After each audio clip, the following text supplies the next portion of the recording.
মা বলেছিল, একদিন তুই অনেক বড় মানুষ হবি। কিন্তু সেই ছোট্ট ছেলেটার কাছে স্কুলে যাওয়ার টাকাও ছিল না।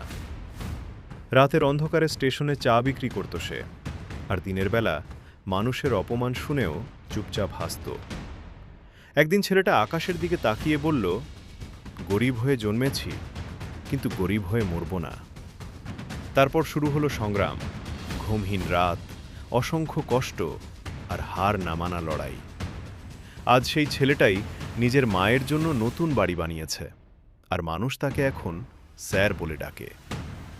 জীবনে কখনো হাল ছাড়বেন না, কারণ কষ্টের পরেই সফলতা আসে।